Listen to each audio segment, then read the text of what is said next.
은혜 많이 받으세요.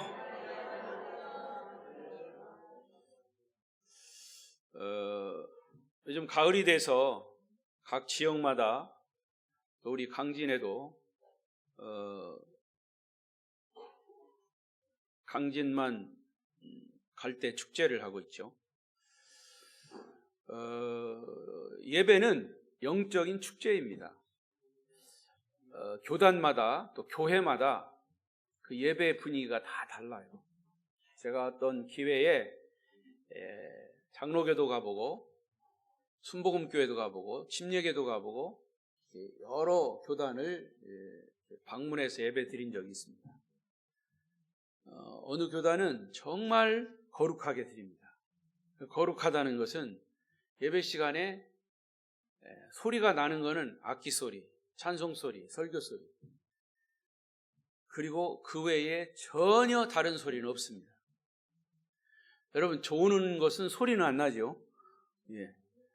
조용합니다. 그게 거룩하다고 합니다. 물론 어떤 해석마다 좀 다르겠지만, 그러나 성경을 보면, 성경에 근거해 보면 예배는 축제입니다. 하나님을 찬양하는 것. 다윗도요 막 춤을 췄습니다. 하나님을 찬양하고. 법궤가 들어오니까 너무 춤에 취하다 보니까 막 바지가 내려가고 그랬어요. 그거는 뭐냐? 하나님을 찬양하는 것은 여러 가지 모습으로 할 수 있다는 거예요. 박수도 치고 또 자기의 마음속에 있는 것을 표현도 하고, 기쁨을, 하나님을 찬양하는 기쁨을 표현하는 겁니다. 그래서 저는 우리 성결교회도 그렇게 박수도 치고 기도도 뜨겁게 소리 질러가며 하고, 이게 틀린 것은 아닙니다. 서로 다른 것뿐이죠. 그러나 오히려 내 마음속에 있는 것을 영적으로 표현하는 것, 그건 하나님을 향해서 내가 표현하는 것이기에 잘못됐다고 할 수 없습니다. 여러분, 이 영적인 축제 예배에 여러분 마음을 마음껏 표현하시기를 바랍니다. 때로는 기쁨만이 아니라 내 슬픔, 내 마음속에 가지고 있는 걱정, 근심, 이것도 하나님께 다 자유롭게 내놓고 하나님께로부터 치유함을 받는 것이죠. 자, 오늘은 그런 시간입니다. 특별히 오늘 이제 말씀을 통해서 여러분 말씀을 듣고 주님이 주시는 그 말씀으로 아픔과 걱정과 염려가 다 치유되는 은혜가 있기를 축복합니다. 자, 오늘 말씀의 주제는 다 이루었다입니다. 저는 주일낮에 요한복음을 계속해서 설교하고 있습니다. 제가 돌이켜보니까 벌써 요한복음을 1장부터 설교한 적이 바로 1년이 넘었습니다. 요한복음의 핵심은 예수 그리스도는 하나님의 아들이시다, 예수님은 하나님이시다 라는 것을 증거하고 있는 것이 요한복음입니다. 자, 오늘 이제 거의 마지막 부분에 와 있습니다. 19장, 오늘 말씀의 주제는 예수님께서 십자가상에서 하신 정말 이 다 이루었다라고 하는 이 한마디는 엄청난 의미가 들어 있습니다. 빌라도 총독의 비겁하고 무책임한 재판으로 인해서 결국 예수님은 십자가 형벌을 받으실 수밖에 없었습니다. 이 말씀을 드리기 전에 여러분이 꼭 염두에 두어야 할 것은 이 십자가 형벌이라고 하는 것입니다. 이 십자가 형벌의 이 고통이라고 하는 것은 인간이 상상할 수 없을 만큼 훨씬 초월하는 무시무시한 형벌이라고 하는 사실이에요.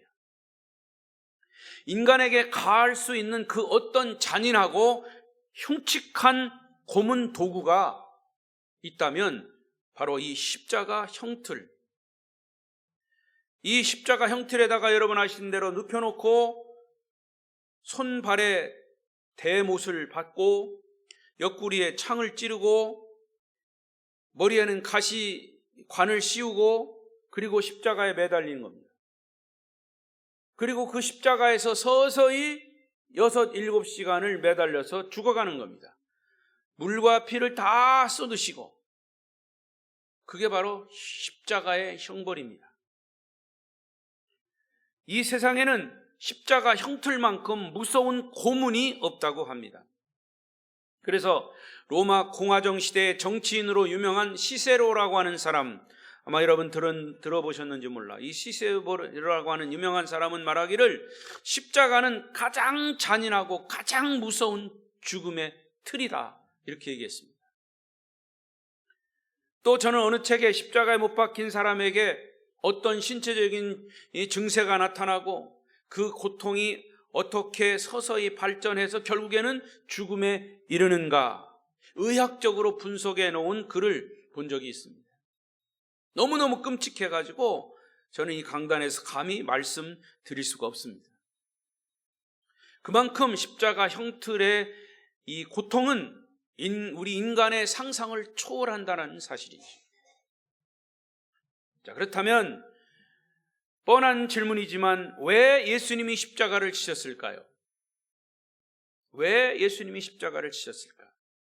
하나님의 아들 예수님은 세상에서 가장 잔인하고 가장 끔찍하고 가장 고통스러운 죽음을 당하셨습니다. 오늘 본문 18절에 보니까 그들이 거기서 예수를 십자가에 못 박을세, 십자가에 못 박았다 그랬습니다. 그러나 이 간단한 표현 속에는 말할 수 없는 잔혹함과 처참함이 다 담겨 있습니다. 왜 하필이면 주님이 그렇게 잔혹하고 처참한 죽음을 당하셔야만 했을까? 아무리 우리의 죄값이 크다고 해도 어떻게 그렇게 끔찍한 죽음을 당하도록 하나님이 허락하셨을까? 우리 인간의 상식과 인간의 지혜로는, 그런 판단으로는 이해가 되지 않습니다. 너무나 잔인하다고 하는 생각밖에 들지 않습니다. 그러나 성경은 우리에게 그 이유를 아주 분명하고 명확하게 설명하고 있습니다. 갈라디아 3장 13절의 말씀을 보십시다. 읽겠습니다. 시작. 그리스도께서 우리를 위하여 저주를 받은 바 되사 율법의 저주에서 우리를 속량하셨으니 기록된 바 나무에 달린 자마다 저주 아래 있는 자라 하였습니다. 나무에 달린 자마다 저주 아래 있는 자다. 여러분, 그 당시에는요, 로마 형벌이 십자가 형벌이에요. 가장 무서운 죄를 지은 이런 사람에게 사형 언도를 내리고 십자가에다가 매달아서 사형을 시켰습니다. 이것이 로마의 법이에요.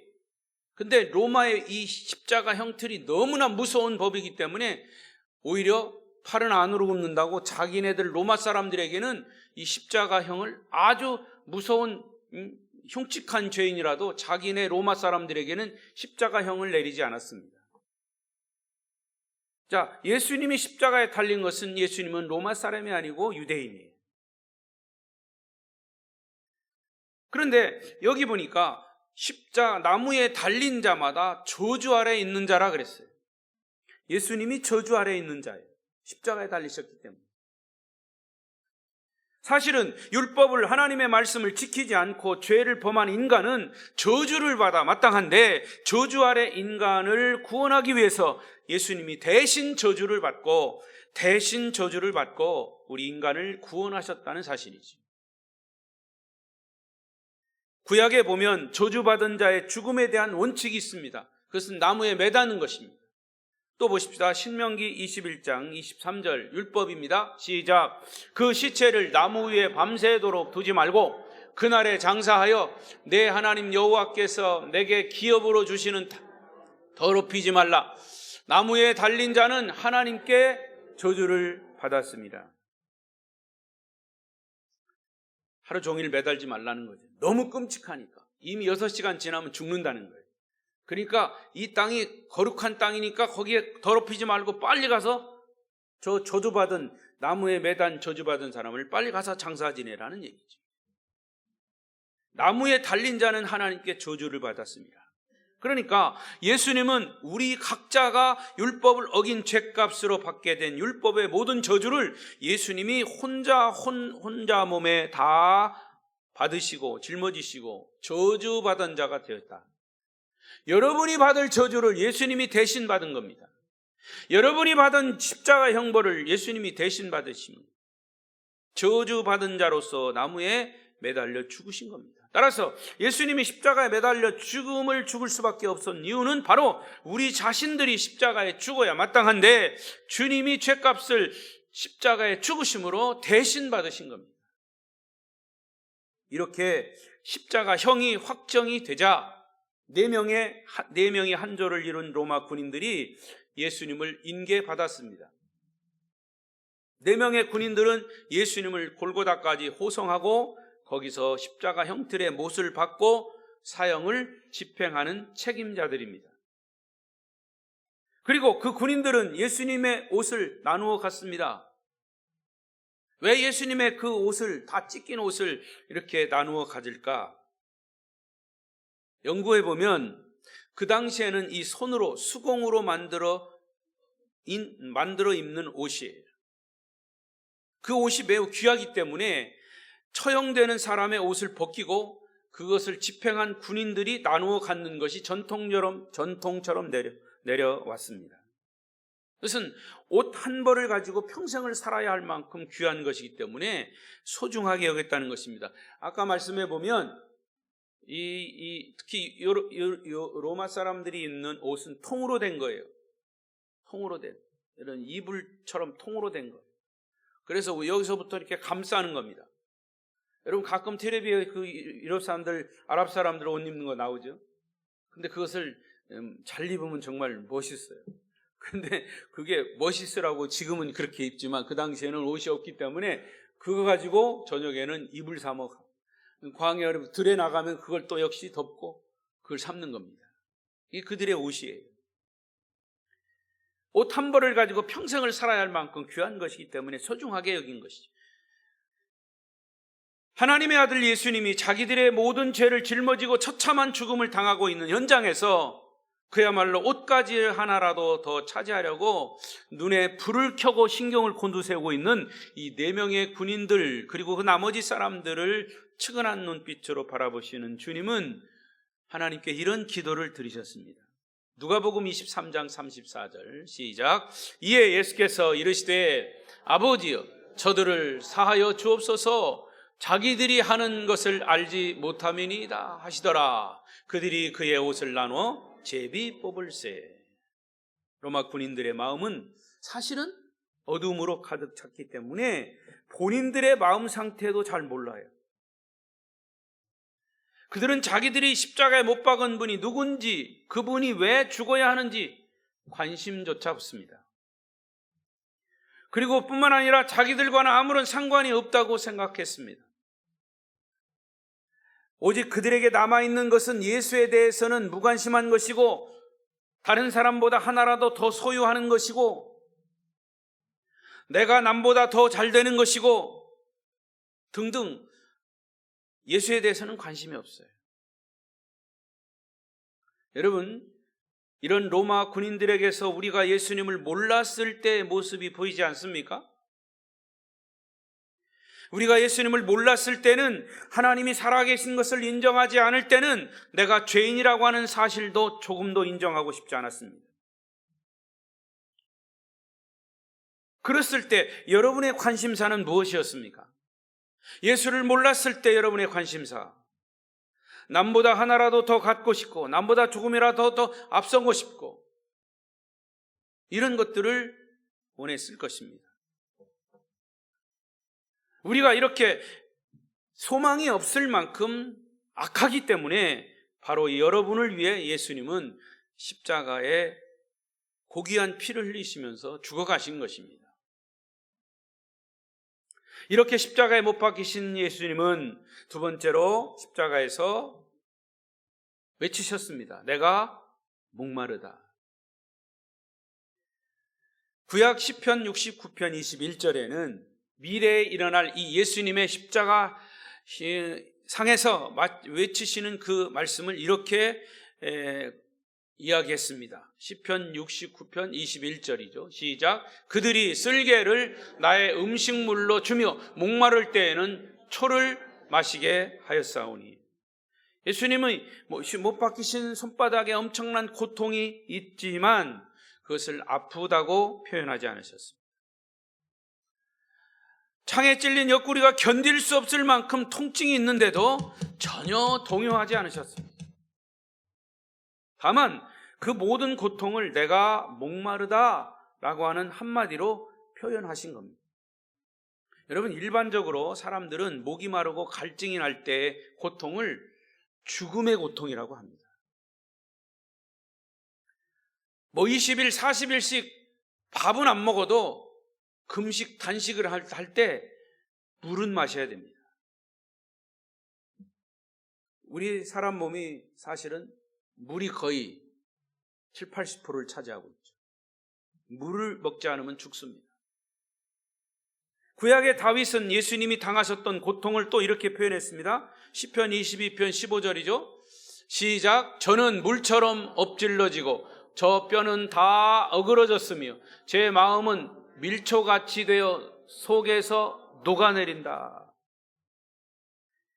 물이 귀한 광야에서 사는 사람들은 이 갈증의 고통이 얼마나 무서운가를 자주 체험한다고 합니다. 우리는 이스라엘 백성들이 광야에서 한 번씩 당하는 이 갈증의 고통으로 인해서 어느 정도의 위기를 만나게 되는가를 우리는 성경에서 자주 보게 됩니다.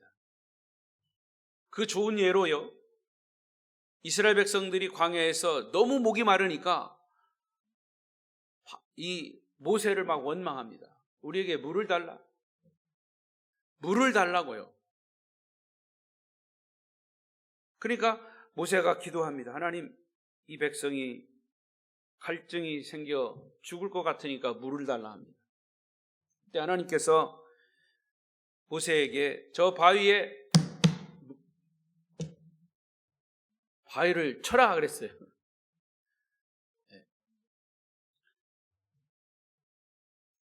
근데 하도 이 이스라엘 백성들이 막 불평불만을 하니까 모세도 열받은 거예요. 그래가지고 한 번 딱 치면 될 것을 2번 쳐버렸어요. 얼마나 또 갈증이 생겼으면 이 백성들이 또 그렇게 했겠습니까? 그 갈증의 그 본질을 여러분은 이해하시겠죠? 목이 마르신 분은 지금이라도 빨리 가서 물 잡수고 오셔. 여러분, 결국 모세는 그것 때문에 자기가 막 화난다고 한 번 하나님 치라고 했는데 2번 치는 바람에 가나안 땅에 못 들어갔어요. 원인이 거기에 있었습니다.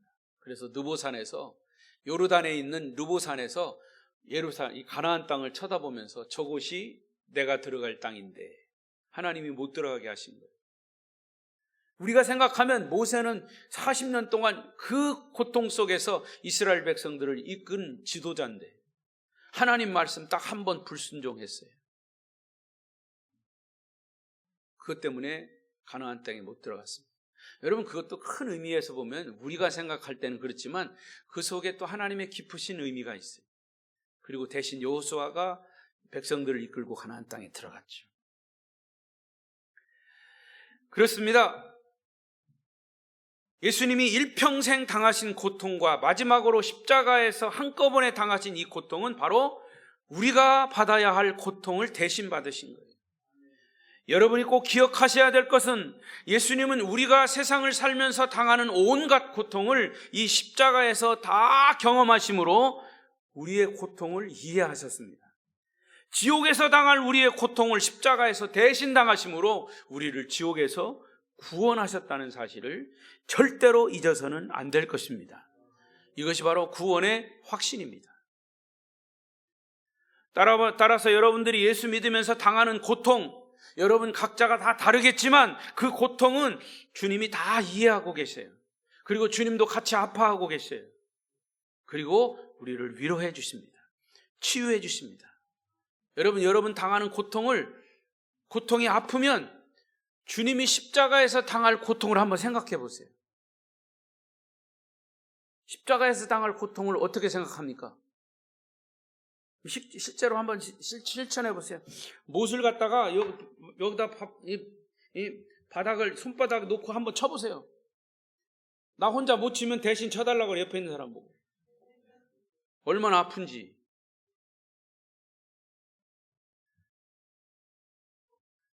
우리는 마음의 고통이 얼마나 아프고 무서운가도 압니다.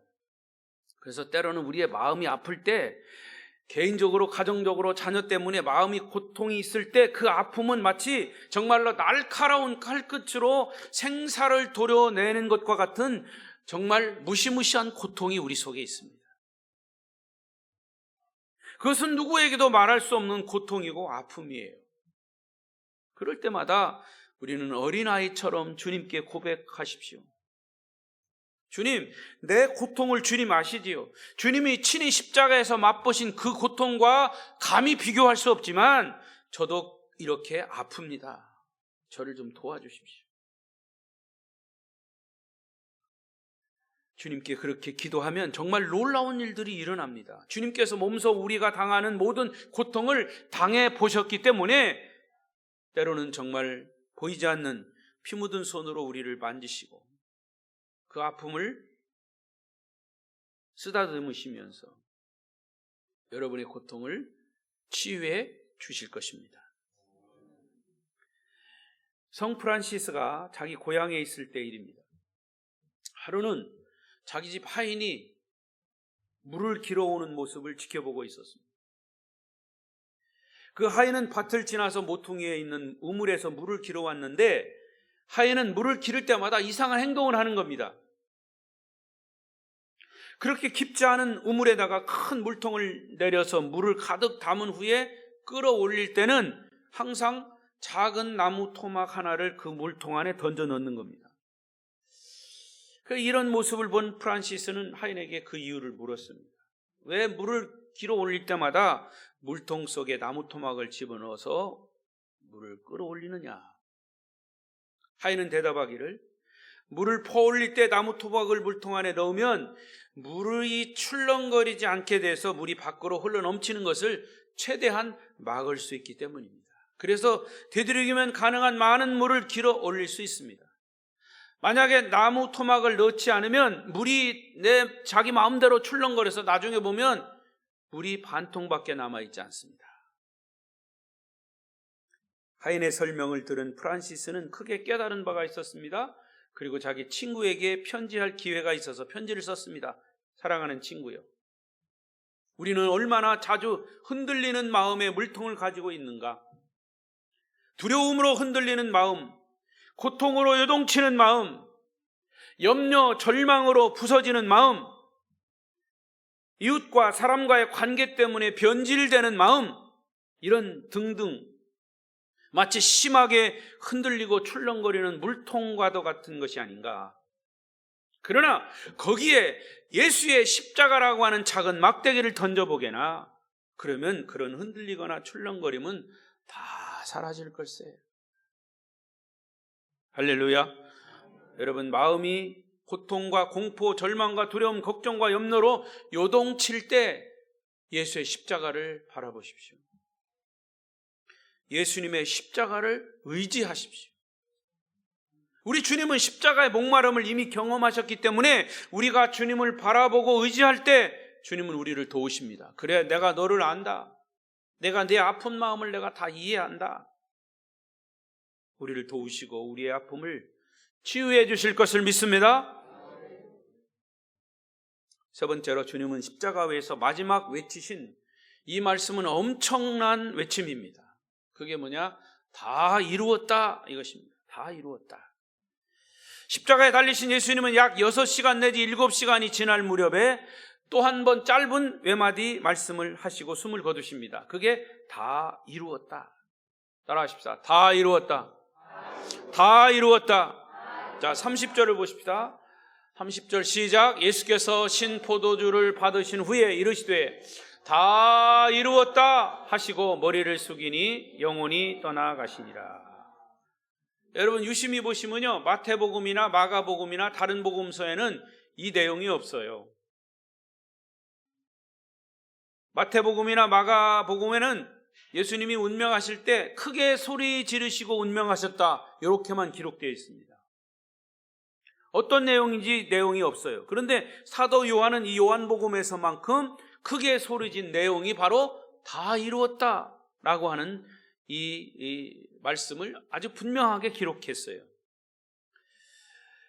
저는 복음서를 읽을 때마다요, 다른 복음서와 이렇게 비교해서 보는 습관이 있습니다. 그러다 보면 똑같은 내용이라도 복음서를 기록한 저자의 특성이 나타납니다. 사도 요한은 왜 다른 복음서에 없는 십자가상에서의 이 마지막 다 이루었다라고 하는 주님의 외침을 기록할 수 있을까? 묵상하다가 발견한 부분이에요. 본문 25절 26절을 보십시다. 시작. 예수의 십자가 곁에는 그 어머니와 이모와 글로바의 아내 마리아와 막달라 마리아가 섰는지라. 예수께서 자기의 어머니와 사랑하시는 제자가 곁에 서 있는 것을 보시고 자기 어머니께 말씀하시되 여자여 보소서 아들이니이다. 여기 26절에 사랑하시는 제자가 바로 사도 요한입니다. 다른 제자들은 예수님이 붙잡히실 때 이미 다 도망가고 없어요. 그리고 베드로는 멀찍이 서서 주님과 떨어져 있으면서 3번 주님을 부인했었죠.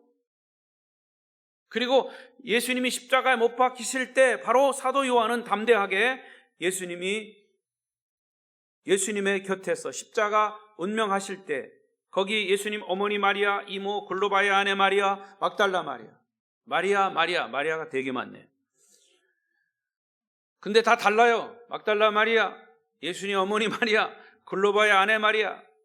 아무튼 이 여인들과 함께 사도 요한은 핏방울이 뚝뚝 떨어지고 신음하시는 주님의 곁에 계시면서 주님의 음성을 아주 가까운 거리에서 들을 수 있었다는 것이죠.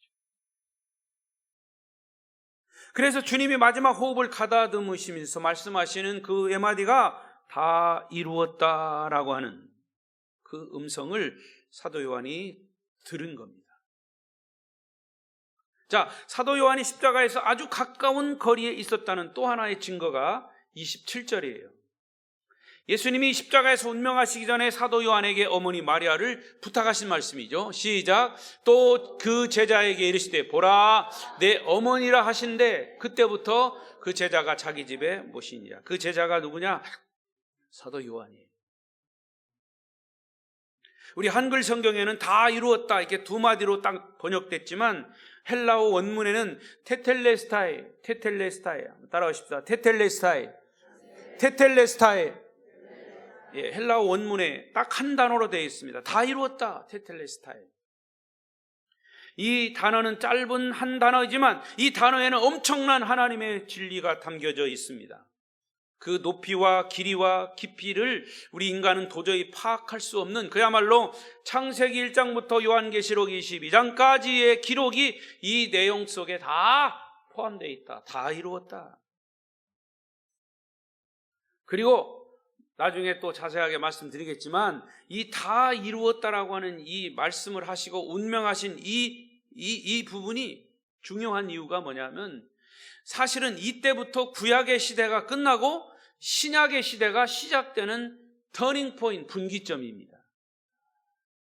여러분, 신약의 시대가 시작되는 것은 마태복음 1장부터가 아니에요. 사실은 마태복음이 누구한테 기록됐냐 하면 누구에게 기록된 그 복음서냐면 사실은 유대인들에게 기록된 복음서입니다.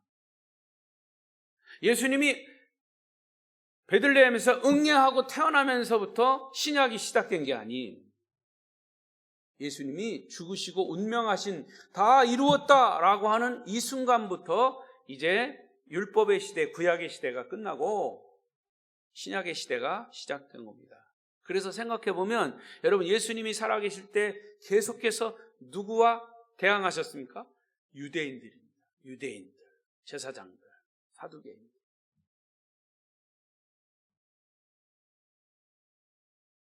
유대인들에게 복음을 전했다? 예수님이 계시면서 복음을 전했다? 사실은 그건 아니에요. 왜냐? 복음은 예수의 십자가와 부활이 있은 다음의 복음이죠. 그래서 예수님이 죽고 이제 사실은 부활하고 승천하신 이후에 사도행전이 시작이 되죠. 그러면서 사도들이 복음을 전한 거지. 자, 이 부분에 대한 자세한 말씀 또 드리겠습니다. 예수님의 이 마지막 한마디 외침은 이 세상 모든 악한 세력과의 싸움에서 승리하신 승리의 외침임을 믿습니다. 그래서 이 마지막 네 번째 다 이루었다라고 하는 이 말씀에 담긴 중요한 몇 가지 의미, 세 가지 의미가 있어요. 첫 번째 의미는 구약의 예언자들이 예언하신 말씀이 그대로 성취되었다는 것이죠. 누가복음 24장 25절 이하에 그게 나와 있어요. 멸망받아 마땅한 인간을 구원하시려고 하는 하나님의 태초의 구원 계획이 완성되었다고 하는 의미가 바로 다 이루었다는 뜻이에요. 또 다 이루었다라고 하는 것은 하나님 나라 천국으로 들어가는 문이 활짝 열렸다. 다 이루었다. 또 두 번째 뜻은 주님이 다 이루었다고 외치는 이 순간 아무도 접근하지 못하게 막아두었던 성소와 지성소의 휘장, 즉 지성소, 제사장만이 들어갈 수 있는 그 지성소가 위에서 아래까지 갈라졌습니다. 찢어졌습니다. 확 열렸습니다. 그래서 누구든지 예수의 피를 믿는 자는 그 피를 힘입어서 성소, 지성소에 들어갈 자격을 얻게 되었다는 뜻입니다. 그래서 여러분이 이 자리에 와서 하나님을 아버지라고 부르는 거예요. 예수 그리스도의 이름으로 기도하는 거예요. 할렐루야. 이게 바로 예수님이 다 이루었다라고 하는 그 말씀 속에 포함되어 있는 겁니다. 그리고 더더욱 중요한 세 번째 의미는 다 이루었다라고 하는 이 의미 속에는 예수님이 십자가의 죽으심으로 하나님의 온전한 사랑을 표현하셨다, 알려주셨다, 성공하셨다, 그런 뜻입니다. 자, 로마서 5장 8절을 보십시다. 시작. 우리가 읽으세요. 시작. 우리가 아직 죄인 되었을 때에 그리스도께서 우리를 위하여 죽으심으로 하나님께서 우리에 대한 자기의 사랑을 확정하셨다. 죽으심으로 우리의 사랑을 확증하셨다. 확실히 보여줬다. 확실히 증명하셨다. 예수님이 십자가의 죽으심으로 하나님의 희생적이고 무조건적이고 영원한 사랑이 어떤 것인가를 보여주셨다고 말이에요. 저는 예수님이 십자가에 죽으신 이 장면을 읽을 때마다 이해하기 어려운 부분이 있습니다. 뭐냐? 어떻게 예수님은 십자가에 매달려 피와 물을 다 쏟으실 때까지 6, 7시간 동안 엄청난 고통이 있었을 텐데 비명 한마디 지르지 않으셨을까? 어떻게 그처럼 죽음을 거듭하는 고통을 당하시면서도 정신이 돌아버리지 않고 제정신을 차리고 있었을까? 여러분, 옆 사람 조르면 찔러봐요. 그러면 자기가 조는 거는 생각 안 하고 왜 찔러? 그러는 거예요. 좀 세게 찔러봐요. 왜 아파? 아파. 조금만 찔러도 그렇게 아프다고 그래요. 어떻게 그렇게 장시간 동안 몸이 부서져 내리는 통증을 느끼시면서도 정말 까무러치지 않으시고 견딜 수 있었을까? 여러분, 무엇 때문이라고 생각하십니까? 사실은 답은 나와 있어요. 그건 한 단어로 표현하면 사랑입니다. 자, 여기 눈을 들어 보십시오. 뭐라고요? 요한일서 4장 16절 시작. 하나님은 사랑이시라.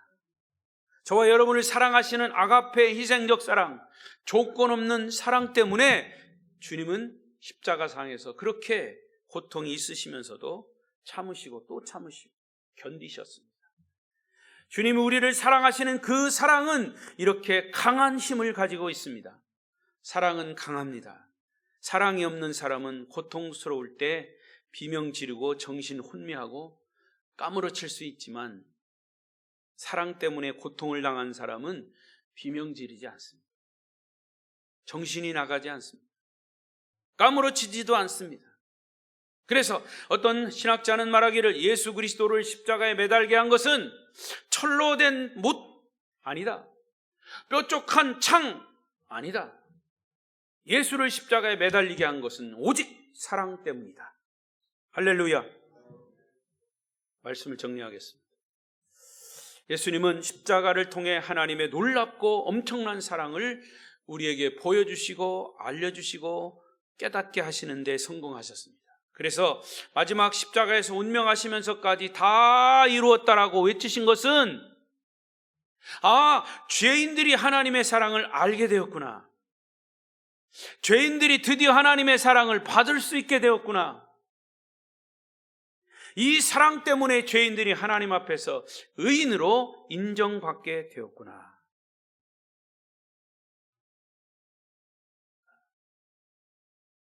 성공했다. 예수님이 생각하십니다. 여러분은 주님의 이 외치심 때문에 엄청난 사랑을 받으신 분들입니다. 엄청난 은혜를 입으신 분들입니다. 누가 주님의 사랑을 우리에게서 갈라놓을 수 있겠습니까? 누가 주님의 이 은혜를 막을 수가 있겠습니까? 아무도 없습니다. 어떤 어둠의 세력도, 어떤 사탄의 권세도 주님의 사랑과 은혜를 막을 수 없습니다. 그래서 사도 요한은 로마서에서 이렇게 확신하십니다. 로마서 8장 37절, 8절, 9절까지 읽습니다. 너무나 중요합니다. 여러분의 고백이 되시기를 바랍니다. 시작. 그러나 이 모든 일에 우리를 사랑하시는 이로 말미암아 우리가 넉넉히 이기느니라. 내가 확신하노니 사망이나 생명이나 천사들이나 권세자들이나 현재일이나 장래일이나 능력이나 높음이나 기품이나 다른 어떤 피조물이라도 우리를 우리 주 그리스도 예수 안에 있는 하나님의 사랑에서 끊을 수 없으리라. 아멘. 다 이루었다라고 하는 주님의 외침 속에 우리는 거기서 희망을 찾을 수가 있고요, 우리가 나아갈 수 있는 길을 찾을 수가 있고요,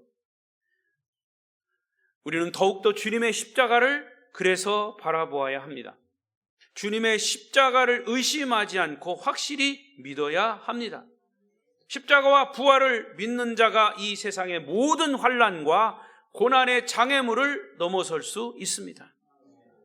성도 여러분이요, 여러분은 이제 날마다 의식하고 아침에 일어나면 다 이루었다라는 그런 주님의 음성을 들으시면서 하루를 시작하십시오. 여러분의 삶이 당장 뭐 고쳐지는 거 없어도 그래도 또 저녁 주무실 때 다 이루었다라고 하는 주님의 음성을 듣고 하루를 마치십시오. 그래도 아무 일이 일어나지 않아도 다음날 아침에 일어나서 다 이루었다. 여러분이 이룬 게 아니고 주님이 이루셨어요. 그렇게 하루를 시작하시고 그렇게 또 하루를 마치십시오. 주님의 이 다 이루었다라고 하는 말씀에서 주님께서 주시는 힘을 얻을 수 있고 지혜를 얻을 수 있고 믿음을 얻을 수 있고 그 사랑을 경험하게 될 것입니다. 예수 그리스도는 우리 인생의 모든 문제를 다 이루셨습니다. 할렐루야. 기도하십시다.